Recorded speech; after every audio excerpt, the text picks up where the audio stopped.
प्रिय आत्मन, तुम मुझसे पूछते हो खुशी का सूत्र क्या है। और मैं तुमसे पूछता हूँ, क्या कभी किसी फूल से पूछा गया है कि वह कैसे खिलता है? क्या कभी किसी नदी से सवाल किया गया है कि वह कैसे बहती है? खुशी कोई गणित का सूत्र नहीं है जिसे याद कर लो और जीवन सफल हो जाए।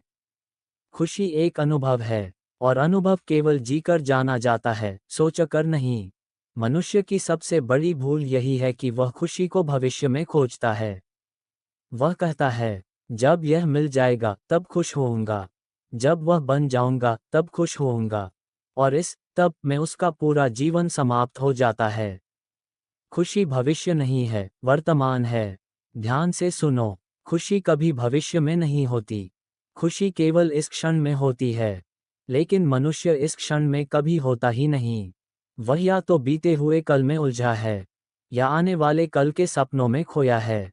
जो व्यक्ति वर्तमान में नहीं जीता, वह खुशी का अनुभव कैसे करेगा? खुशी का पहला सूत्र है, इस क्षण में पूरे के पूरे उपस्थित हो जाना। जब तुम चाय पी रहे हो तो केवल चाय पियो। जब तुम चल रहे हो तो केवल चलो। जब तुम किसी को देख रहे हो तो पूरी आंखों से देखो। आधा आधा मत जियो, आधा जीवन दुख बन जाता है। इच्छा ही दुख का बीज है। तुम सोचते हो कि ज्यादा पाने से खुशी मिलेगी। मैं तुमसे कहता हूँ, ज्यादा चाहना ही दुख की शुरुआत है। इच्छा कभी पूरी नहीं होती। एक इच्छा पूरी होती है, 10 नई इच्छाएं पैदा हो जाती हैं। और इस दौड़ में तुम स्वयं से दूर होते चले जाते हो। ध्यान रखना, खुशी की चाह भी एक इच्छा है। और जो खुशी की चाह करता है वह कभी खुश नहीं हो पाता। खुशी तब आती है जब तुम चाहना छोड़ देते हो। जब तुम कहते हो, जो है वही पर्याप्त है।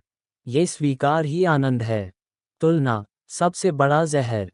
मनुष्य दुखी क्यों है? क्योंकि वह तुलना करता है। वह देखता है, किसी के पास मुझसे बड़ा घर है, किसी के पास मुझसे ज्यादा पैसा है, किसी के पास मुझसे सुंदर शरीर है, और वह अपने जीवन को किसी और के जीवन से मापने लगता है। सुनो, तुम अद्वितीय हो। तुम्हारी तुलना किसी से हो ही नहीं सकती। गुलाब कभी कमल से ईर्ष्या नहीं करता, और कमल कभी गुलाब बनने की कोशिश नहीं करता। प्रकृति में कोई प्रतिस्पर्धा नहीं है, सिर्फ मनुष्य के मन में है। खुशी का सूत्र है, तुलना छोड़ दो। जिस दिन तुलना गिरी, उसी दिन आनंद उतर आया। जिम्मेदारी लो, दोष मत दो। दुखी आदमी हमेशा किसी को दोष देता है, माँ बाप को, समाज को, सरकार को, भाग्य को, भगवान को।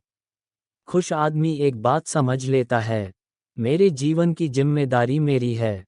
जब तक तुम दूसरों को दोष देते रहोगे, तुम शक्तिहीन रहोगे। और जो शक्तिहीन है, वह खुश कैसे हो सकता है? जिस दिन तुम कहोगे, मेरे दुख का कारण मैं हूं, उसी दिन परिवर्तन शुरू हो जाएगा। ये सुनने में कठोर लगता है, लेकिन यही मुक्ति का द्वार है। लोग समझते हैं कि स्वीकार कमजोरी है। मैं कहता हूँ, स्वीकार सबसे बड़ा विद्रोह है। जो है उसे स्वीकार करना, और फिर पूरे प्रेम से जीना, ये साहस है। स्वीकार का अर्थ यह नहीं कि तुम प्रयास छोड़ दो। स्वीकार का अर्थ है, जो है उससे लड़ना बंद कर दो। लड़ाई में ऊर्जा नष्ट होती है, स्वीकार में ऊर्जा बचती है, और वही ऊर्जा आनंद बन जाती है। मनुष्य भीड़ में क्यों भागता है? क्योंकि वह अकेले होने से डरता है। लेकिन मैं तुमसे कहता हूँ, अकेलापन और एकांत में फर्क है। अकेलापन दुख है, एकांत आनंद है। जब तुम अपने साथ बैठ पाते हो, जब तुम्हें खुद की संगति अच्छी लगने लगती है, तभी सच्ची खुशी जन्म लेती है। जो व्यक्ति स्वयं के साथ खुश नहीं है, वह किसी के साथ भी खुश नहीं हो सकता। अब मैं तुम्हें खुशी का सबसे गहरा सूत्र देता हूँ। ध्यान कोई साधना नहीं है, ध्यान जागरूकता है। चलते हुए जागरूक रहो, खाते हुए जागरूक रहो, सांस लेते हुए जागरूक रहो।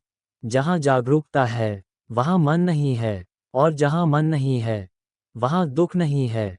ध्यान में तुम कुछ बनने नहीं जाते, तुम जो हो वही हो जाते हो।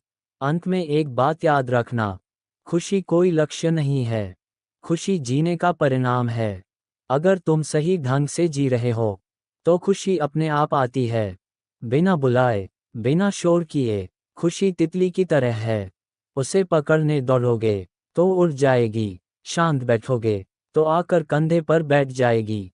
प्रिय आत्मन, जीवन को बोझ मत बनाओ, जीवन को उत्सव बनाओ, और याद रखना, खुशी कहीं बाहर नहीं है, वह तुम्हारे भीतर है, बस तुमने दरवाज़ा बंद कर रखा है।